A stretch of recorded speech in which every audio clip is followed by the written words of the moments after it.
Welcome to the Building Web3 Podcast. Today we're diving into the $300 billion luxury fashion world and its intersection with crypto. We'll talk about Vision AI, NFTs, and how to create unique digital fingerprints for products. This ensures authenticity and transforms how we interact with fashion as we know it. Remember, nothing stated here is financial advice.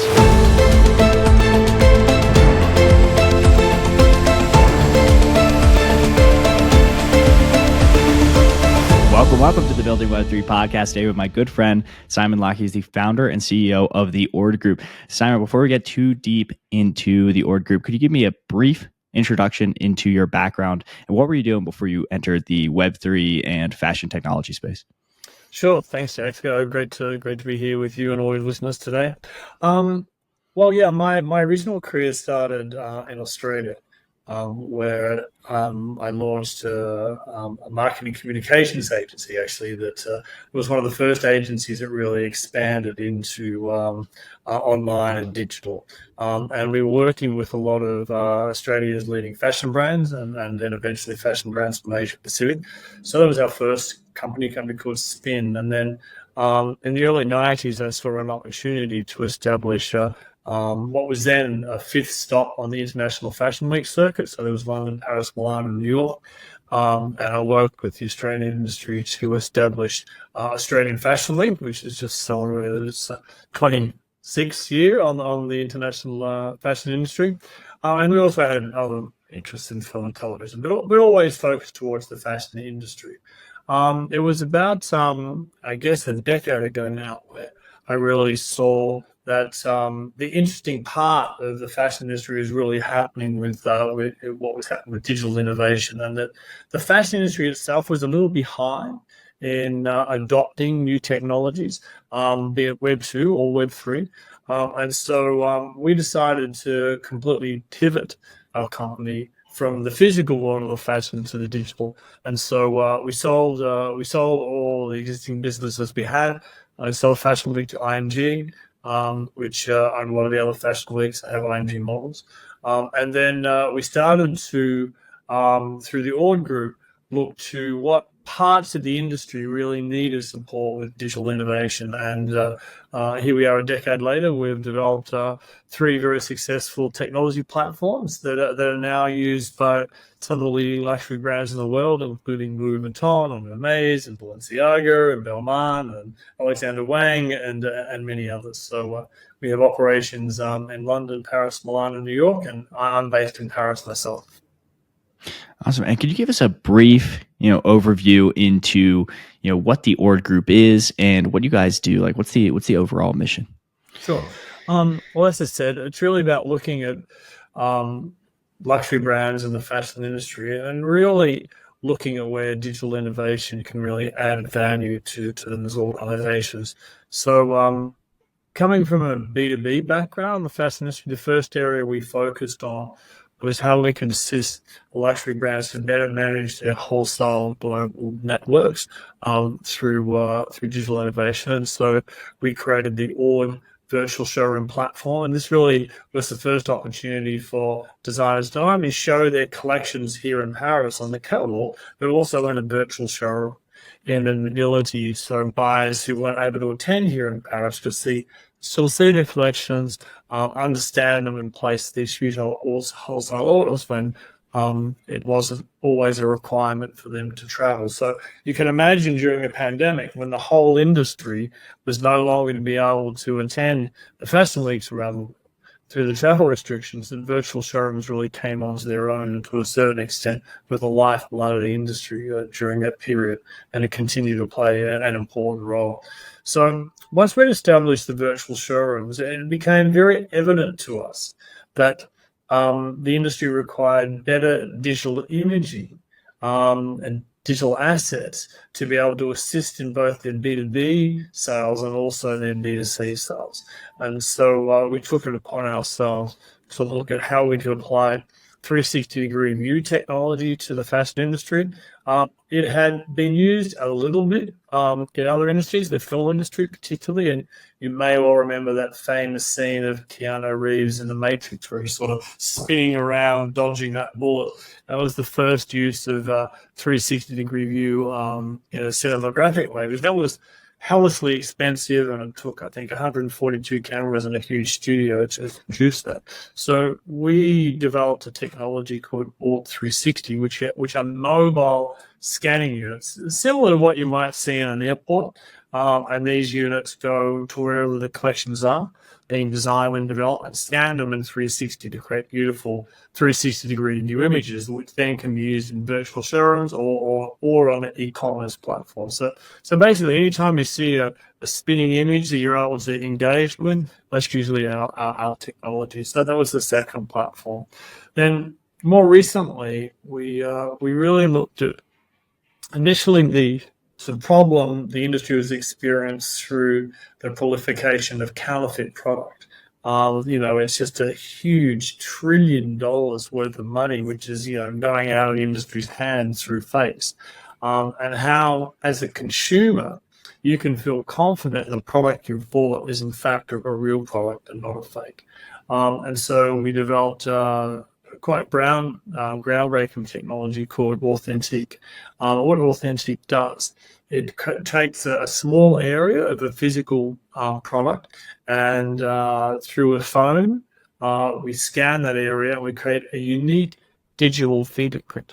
And each digital fingerprint of, say, one of 20,000 bags that look identical, each digital fingerprint is unique in the same way that our own fingerprints have unique DNA in them. And this technology, which is AI-driven, microscopically analyzes this area of a digital fingerprint and takes about 20,000 reference points. It is able to tell one identical product. So once the product is protected with this technology, and all that consumers need to be able to do is to take their smartphone, scan that area of the product, and then it connects them to a Web3-based digital asset, which is the official certificate of authenticity of that product. And then they're able to download that NFT or that digital ID into their smartphone, which in itself, our app is in fact a digital wallet. So it's bringing together two very, innovative technologies. First, vision AI, the ability through vision recognition to be able to uniquely identify a product, and then using Web3 as the way to authenticate that product. Obviously, being Web3 is immutable, it's on the blockchain, it can't be messed with, and you can also have digital ownership because there's only one unique digital Web3-based ideas created for each unique product. So once you've received that NFT in your wallet, you can also claim digital ownership product as well. And of course, that becomes extraordinarily valuable because now a lot of the focus on the luxury goods industry is about resale. I've got this beautiful Hermes bag or Prada bag, and I want to resell it. How can the buyer be confident that this is in fact a real product? Because now when they can buy it, they can scan it, and then the Web3 NFT can be transferred to their wallet and continue the ownership. So they're the three areas of technology the group's focused on at the moment. Yeah, let's walk through this NFT example because I think this is quite interesting for the audience. Let's imagine, we're manufacturing some bags and wherever the bags get manufactured, and is the NFT created then post manufacturing? So we've created the bag, an NFT is created that links to that specific bag. How would you say like the life of a transaction up to somebody receiving that NFT in their wallet? Yeah, that is the usual occurrence. So usually what happens is that at the factory, we have a workstation there, a digital fingerprinting workstation. The physical product is digitally fingerprinted. That digital fingerprint and the algorithm that goes along with it is then sent into our admin system. Within our admin system, the other fields for the digital ID are inputted. This might be information about when the product was made, what color it is, what size it is, the official certificate of authenticity of that unique product, its unique serial number, information about how you can resell it. So that's all embedded into the admin system. And then at that point, the NFT is minted. And so it is then ready for transfer, if you like. When it's minted, it's still owned by, let's just say, Prada, and then what will happen is that if you go into a Prada store and you buy that particular bag, and then the sales assistant, as part of the sales process, will show you how to download and authenticate, scan the bag, and to receive its unique digital ID in the form of an NFT. So at that point, that's where the initial transfer happens from the brand itself to the customer. Now, let's talk a little bit about, there's a ton of existing fakes or a ton of existing like regular real products out there. How do you guys kind of address the situation where, let's say you have a Prada bag in your closet and you're like, hey, I want to know if this is real. We could use that same image technology to, verify its identity, or it's more for net new bags? Yeah, certainly for net new, yes. If that bag had been easily fingerprinted at when it was manufactured, yes, certainly you can check it. However, we're also seeing another use case, and this is when a lot of the big resale platforms like Vestiaire or RealReal or others, they put a lot of time and energy into validating the authenticity of the product that they're selling.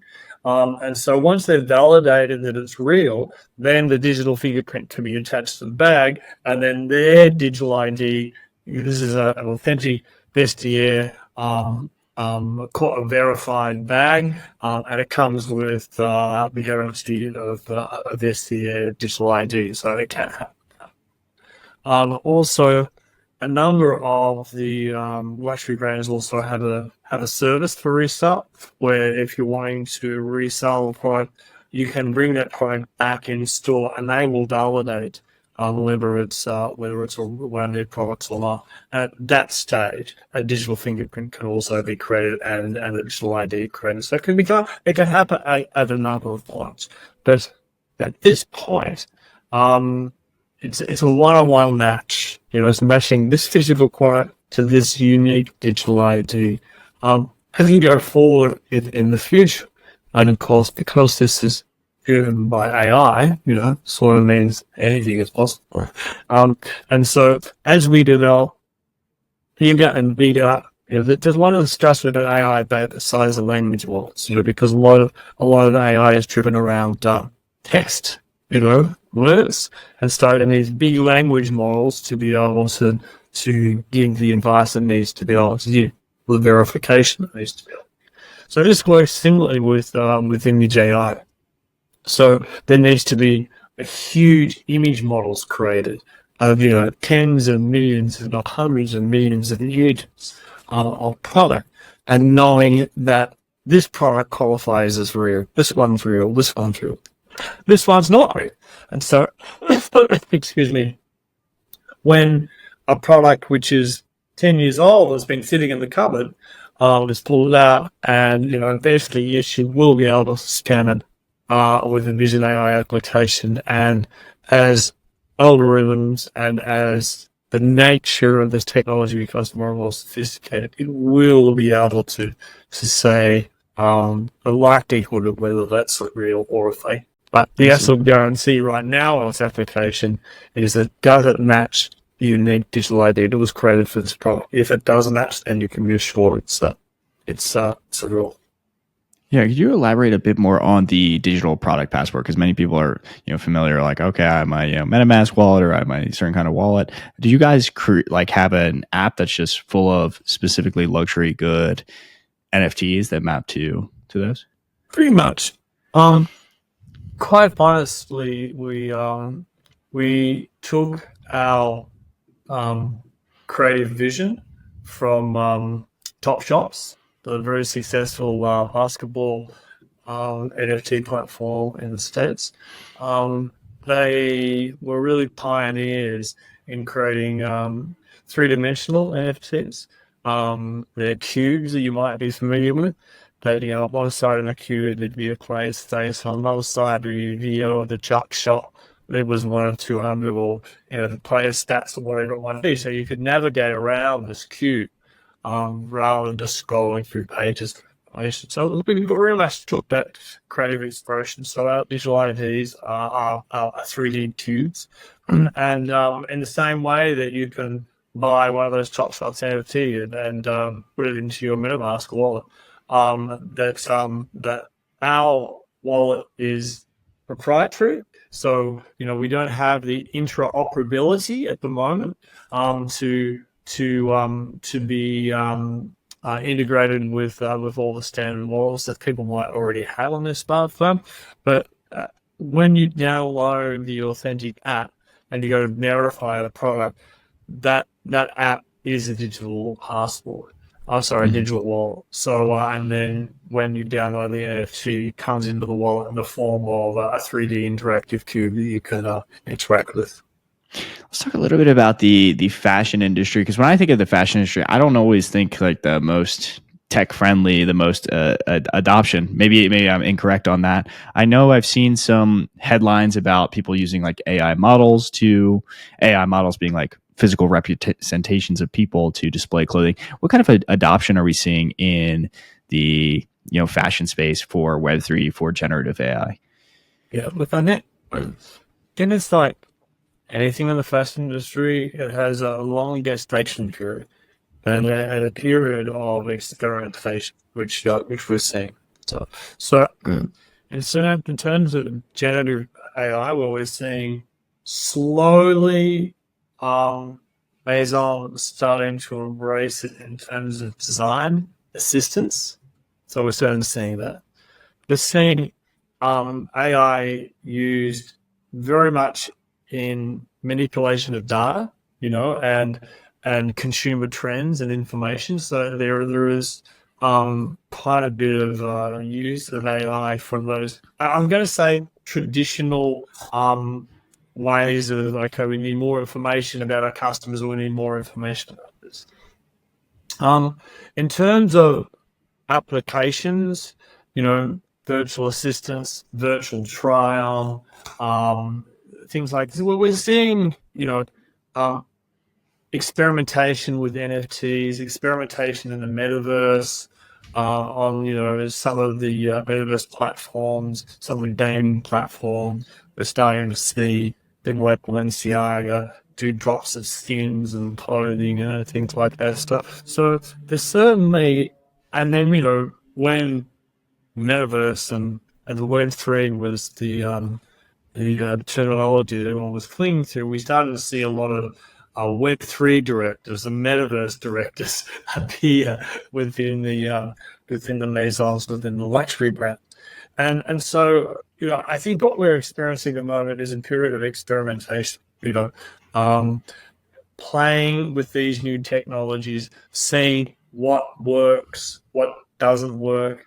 I mean, we see some of the big groups like LVMH establish incubators, which we've been involved in also, where they work with new technologies to see how they can apply to their maisons. Sometimes they're providing funding, sometimes they're trying direct access to the brand. So I think, we're seeing caution, in terms of the application of these new technologies, be it AI or be it Web3, because the majority of these luxury brands are incredibly successful. They're incredibly profitable. They have quite traditional methods for revenues, and so they're not going to categorically make big changes fast. I'll move slow. And then, I just look back 25 years ago when online retailing became a thing. And for the first time, consumers start to buy product online. There was the thought that the fashion industry would never be successful in this industry. You can't try it on, so I'm not going to buy it. But here we are 25 years later, and we see a significant portion of revenues generated from these luxury brands focused around online sales. So it does happen, but it happens slowly. All right. And what challenges have you guys had, I guess, getting adoption? It seems like these older brands, of course, move slower. But have you guys experienced any challenges with, Vision AI and Web3? These are not easy things. These are highly technical products. Have you experienced any? Is it more the challenges you experienced on the user adoption side, like the businesses like a Gucci or like a Prada adopting this, or is it more like, hey, these technologies have been really difficult to build on? But I think it's more the challenge is not from the consumers, to be quite. I think generally consumers these days are fairly technology savvy, and when you say scan a product, they know what to do. When you say you're going to receive a digital asset onto your phone, they know what that is. So and they understand that these technologies are fun and make their life easy. So from a consumer perspective, I think there's a more openness to embrace and adopt these new technologies. Internally, though, from business to business, the brands themselves and the gatekeepers with these brands, the digital directors, the CTOs, the innovation directors, the commercial directors are very cautious gatekeepers in terms of adoption. So it's slow and steady. I mean, with Vision AI, which is to a certain extent a technology which is unbelievable. How can you line up, 2 million identical looking sunglasses and tell me you can tell one from the other every single time? I don't believe that's that, So first of all, you've got this to open. And so the way that we have to overcome is say, okay, give us X amount of sunglasses, let us protect you, and we'll bring them back to you, mix them up on the table, and we'll tell you which is which. And when we do that, they're like, oh my God, this really does work. So you start to open the eye to the possibility. And then it's like, okay, well, how can we implement this in the supply chain? This is going to interrupt my various gutless production methodology, which has been very successful. How am I going to introduce this as an added benefit to the customer? How will they understand? So these processes take a while. It's we're very fortunate as a group. We've been involved working with these luxury brands for many, many years. So there's a level of trust and a level of authority that the brands find working with us. And we lead it through this process. Mm-hmm. And can you talk about some of the partnerships you guys or collaborations you guys have done, if any are public? Yeah, sure. Well, we're able to talk with Ernest about some of the collaborations we have with LVMH, the biggest luxury group in the world. They're using our applications on their tattoo coins, which is one of their French brands, which has been very successful for them. We are working on a range of watches, on jewelry, on a number of luxury products and bags, and a number of luxury products and sunglasses.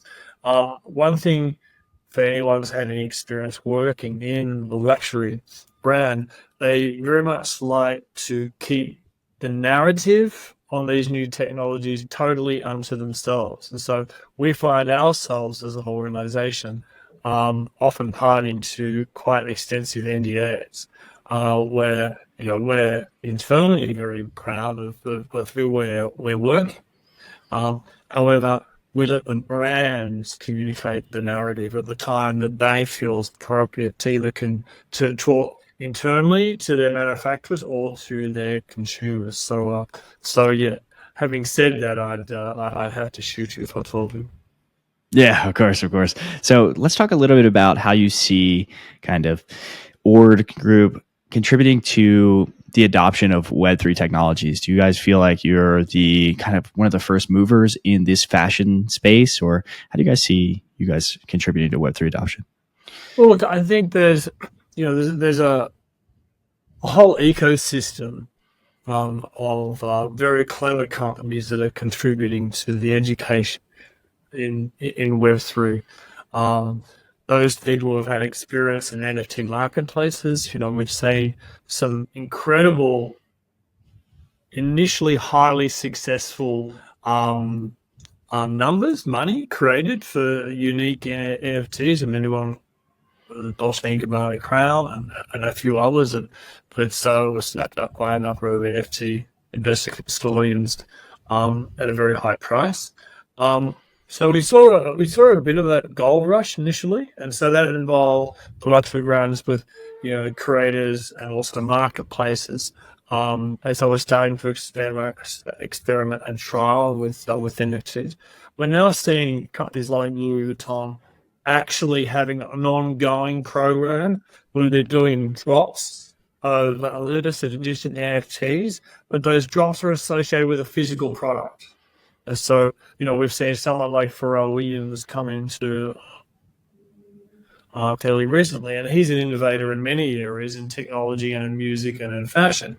And so he really embraced the idea of Web3 in terms of seeing what could happen with the Louis Vuitton brand. We've seen other creative directors really get involved. Denmark, who's been a very successful creative director of Balenciaga, who has come from, I'm going to say, a deep understanding of streetwear and street culture, where he came to, and he's now fascinated with the role of the metaverse and gaming within the metaverse can play, and has done quite a few different issues of NFTs and digital wearables in things like Fortnite and others, which have been very successful. So we're starting to see luxury brands get involved in the gaming world, the NFT world. So then this experimentation will happen, but it's only putting it to their main consumers, and they're only talking to consumers that are already involved in an ecosystem like Fortnite. So it will eventually expand. As I said before, there's a lot of experimentation going on at the moment, which is a great thing. Absolutely. So can you talk a little bit about like some advice you would have for aspiring, founders trying to enter the Web3 space, or maybe even like an aspiring, fashion director that's like, hey, I want to dabble in Web3, like Pharrell, and I'm not as familiar with it. Like, what kind of advice would you give them? Yeah, well, it's certainly, I think, any creative director or marketing director that's within a brand really needs to have more than Web3 ecosystems on their radar. They really need to immerse themselves in an understanding of how the technology can play out for a brand, because there are certain incredible benefits and assets that are the basis of Web3, which are not Web2, and that's basically involves around individual ownership of a digital asset, which is now possible because of blockchain. And the applications for this are enormous within fashion brands. So I think there's got to be an open-mindedness, and there's got to be an education. So no man is an island. So you need to surround yourself with people who are really intelligent in this space. You need to get involved in communities. You need to get yourself off to Web3 conferences and engage with the community and learn and build those relationships and an ecosystem, and then bring them back into the brand. So certainly that's what we did as an organization. I started to attend Web3 conferences. I started to really immerse myself and understanding, speaking to people at the games, the gaming, speaking to people in the various marketplaces, learn, so that you can take all that information and say, okay, well, how can this be applicable to a fashion brand who's trying to create a premium for association with that fashion brand in the real world, but perhaps also in the virtual world. So I think that's the advice I can give everyone. It's just really get involved in the community, get involved in these podcasts, get involved in social media channels that are focused on Web3, and really learn, start to surround yourself with the community. Yeah, well, immersion for language learning and for learning is always a good thing in general. So let's talk a little bit about where listeners can learn more about you, what you're up to, what the Ordre Group's up to, and kind of keep involved with your projects. Yeah, absolutely. Well, like everyone, we've got pretty good social media channels. So the Ordre Group on LinkedIn and Instagram, you can find out a lot about us, obviously, theordregroup.com. As well, you can provide information about all our technologies, or you can follow me on Instagram, Simon P. Locke, and keep up to date with everything that we're doing in the exciting fashion world. Absolutely. Well, thank you so much for coming on the Building Web3 podcast, and to everyone interested in fashion, the intersection. I'll put all of the links to everything we've talked about in the description, and let's get back to Building Web3.